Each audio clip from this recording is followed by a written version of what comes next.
What's up guys, Anton here from DPR. I'm with Bob Vu at Bob's Balls and we're gonna look at some Voodoo projects. If you're ready, let's jump right into that.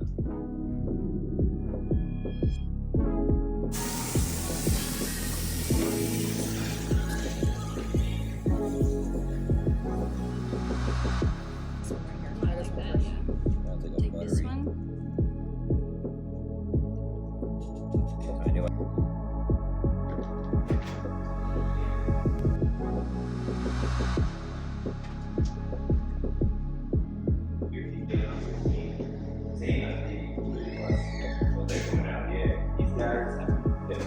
I got them the same day because those fit. These guys are like just like waiting in the egg.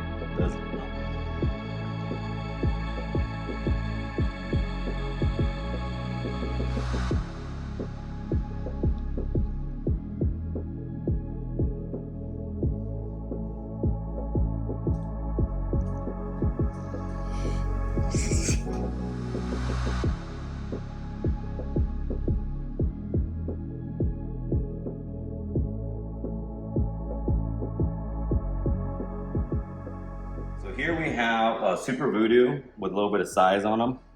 So the Super Voodoo by itself, this is just Super Voodoo, and you can see how much the granites are coming up the sides. Way more dorsal than a single gene Voodoo. And I can definitely look at this as the base for a lot of our mutations moving forward. A lot of the combinations for clowns, super red stripes even, super chocolates, different kind of combos. So just having produced this earlier in the year, we know what we can move forward with. And there's certain genes that we know won't work well with. I've made pinstripe Voodoos and stuff like that where it mutes a little bit. But the super might actually end up showing up way better. So And this has like a GHI color to it. Right. Like really dark, like kind of golden, faded color. It's pretty crisp. It's pretty cool. So we were lucky enough to walk in and see this Super Voodoo clutch. They are absolutely amazing. Can you run us through a little bit of what they are and what was the pairing? Yeah, so this is from a leopard spot nose Voodoo het clown to a Mojave Voodoo. The Mojave Voodoo is one of the first Voodoos I hatched, actually. So here, this is pretty clear to be leopard spot, a Mojave spot nose Voodoo, right? That's you see the dorsal from the spot nose Mojave, and just really this granity pattern from the Voodoo. Like it opens up the top of the alien head a little bit. You got all these alien heads are still really granity. Again, Voodoo being a granite type animal, you're gonna get a lot of that dirty patterns on the sides. Now, this one I believe is Mojave leopard Voodoo. It's going to have that more dorsal, but it's not as bright as the spot nose. And these two, what we believe to be super forms. So look at the sides of this animal. This is like a monsoon G-stripe type of pattern. This is so cool. Yeah, so you got this full dorsal stripe. So I'm guessing the Super Voodoo might have added that full dorsal stripe because the Voodoo does add some striping, but the super granity sides, look at that. I mean, that is really impressive, man. Yeah. So this is what I believe is leopard spot nose Super Voodoo. Yeah, that would make a lot of sense. And then the other one. The other one, being the Mojave version, is lighter. The granite's not nearly as dirty. As tight, yeah. Yeah, but God, look at that pattern on the sides. It kind of connected a lot of it up. Dude, this and Desert Ghost is gonna. You add Desert Ghost to this. Phenomenal. You add maybe OD to brighten it up a little bit if you wanted to do that. If you want it darker, maybe we run Blackhead. Yeah, you run so many options for this gene down the road. Again, like we talked about the chocolates. Spread up that pattern a little bit, open up, and that is really cool, man. That there's a lot of granite mutation on the market right now. A lot of them being super hot, and some of them being kind of underdogs. And I'm really liking what I'm seeing from the Voodoo. Like it's super impressive. Yeah. So down the road, who knows? And a lot of these genes that are out there, just hidden gems inside collections. So just work them. Don't skip over a gene just because it's not a very expressive gene from the start. Yeah, absolutely. So this is a pastel lesser Voodoo het Desert Ghost. She's actually being paired currently, so hopefully we'll have a DG version, maybe in the Super Voodoo form, by maybe spring or summer of 2025. So we'll see if we get lucky. So this is lesser Voodoo, no pastel. And yet again, like I think that Voodoo is definitely highlighting the color. Like you have an animal that's way brighter, but then the granite type of pattern on the side is really cool. Really interesting animal. Yeah, so this is a lesser Voodoo desert ghost compared to the lesser Voodoo you just saw. You see how much cleaner, brighter, but you can still see the granite sides on the lesser into the alien heads. You know. You can almost throw like a caramel color to it. Right, and it actually aged better than when it hatched. That's thank you, DG Power. So these are some Voodoos, Boss Super Voodoos, chocolate, Boss Super chocolate combos. They are really, really cool. Yeah, so with the pairing, it made it kind of difficult because we haven't done this before. Yep. So, but with the power of genetic testing, we can go in and genetic test to see if they're super chocolates. And once we know if they're super chocolates or not, if they have lessers or not, it will help us kind of decipher what they actually are. So I guess we'll start with this animal. Yeah. This is what I think would be a lesser Super Voodoo. So you can see how very granity it is, but you can clearly tell it has lesser in it.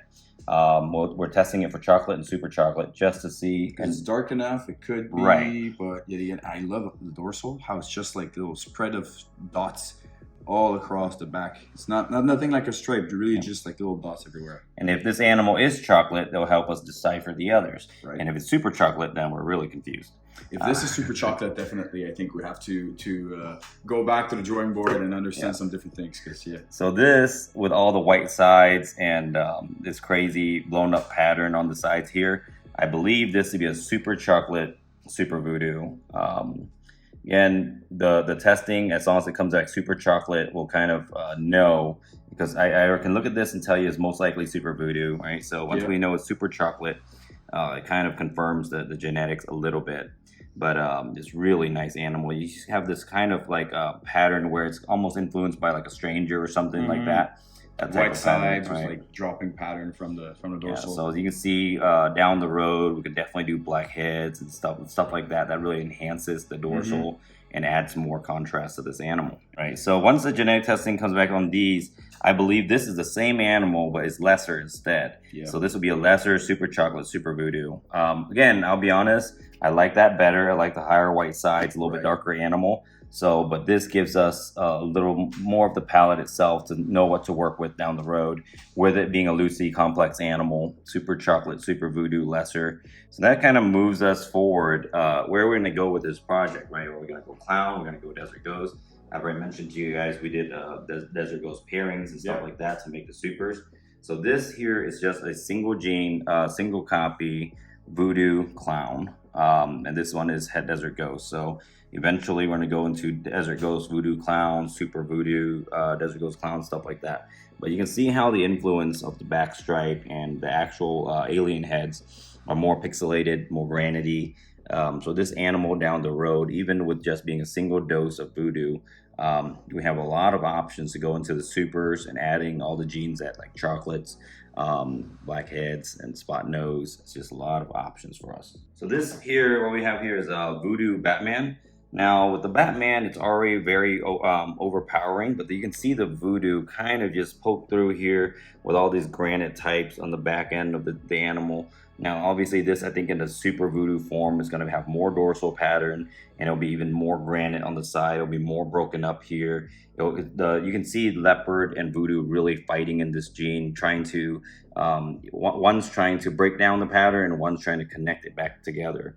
You know, so this gene is a little bit conflicting, but again, still really like how this snake ended up. So this here is a red stripe Voodoo, and honestly, like look at just how one gene affected the Voodoo project. Like this animal is so cool. You still have the same feature, extremely granite, striped on the dorsal, wide back with extreme blacks, but just the like craziness of, if you look deep in the scales, like you have these little black tips all over the pattern and the alien head. It's pretty epic, crazy belly.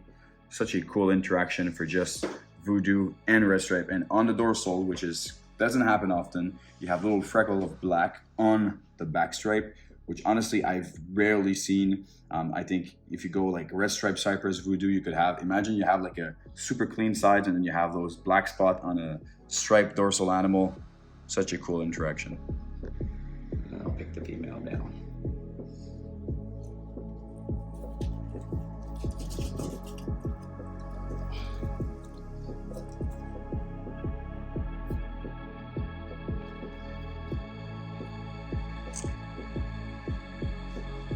She only gave you 3 babies last year.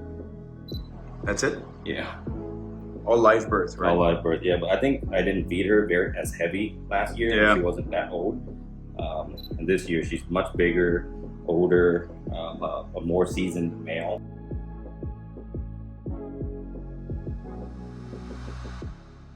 So this here is a GHI redstripe pin leopard DG. I'm actually working a lot of GHI DG stuff. It's not disappointing. Yeah, it's giving you a lot of options with this this pattern type. But the pinstripe is very overpowering in this combo. We've done it without pinstripe. We've done it with pinstripe. Now, even with the overpowering of the pinstripe, you can still see the GHI kind of push through right here on the sides of the snake. And I think as an adult, the snake will look phenomenal. With DG, you already know the color doesn't change, you know. But I'm a big pinstripe desert ghost fan, especially with leopard in there. Like I made a few this year and they just look so phenomenal. With GHI and redstripe, man, honestly, you're really creating something that's far away from the classic pin. And it opens up the pattern on the dorsal. Like there's so much to do with this. This is so cool. Yeah, here's some paradox animals that we've been producing. I've noticed a lot of DGs, especially with GHI, will come out with these paradox spots. This is the 3rd one we produced this year with paradoxing on it. We'll have this grayish kind of tones kind of kick through. And then this is a more extreme version of paradox animals. This is a paradox, some type of mocha lace clown. Again, on paradox animals, you don't really know for sure what they'll produce down the road genetically. So we're just kind of hoping that this is all of those genes that are in the pairing, but with paradoxing attached. Kind of unusual to have a white paradox on top. And if you look closely, like you have the mocha kind of double bell interaction of like that stripe white with like cleaner sides and then a little bit of like pink on top. It's pretty special. And then with paradoxing animals, I've never produced paradox clowns. Usually it's always in pies and albinos and you know, DGs. And this is one of the first paradox clowns we've produced. I own a few of them. You're in the game. I am in the game. This is probably one of the best expressions I've seen. Man, thanks for showing me around. What a crazy collection, crazy setup. Thanks for the hospitality as well, hosting us and feeding us like crazy. I think we gained all pretty good 10 pounds each just for like 2 days. It's pretty crazy. Bucket list item, we did work out with Bob. Got a nice little bump out there, repping our buddy DJ from Reptile for Centuries. Thanks for the tour, man. I'll put all your information down below. And if anyone's interested in the Voodoo project, they can reach out to you. Yeah, hit me up on Instagram, Morph Market, Facebook, whichever. Absolutely, that works. I hope I can get into the Voodoo project. I want to work it into like super chocolate puzzle, Voodoo type of things. I think it would be pretty cool. And yeah, guys, thanks for looking at the video. I never know how to end this, but cheers.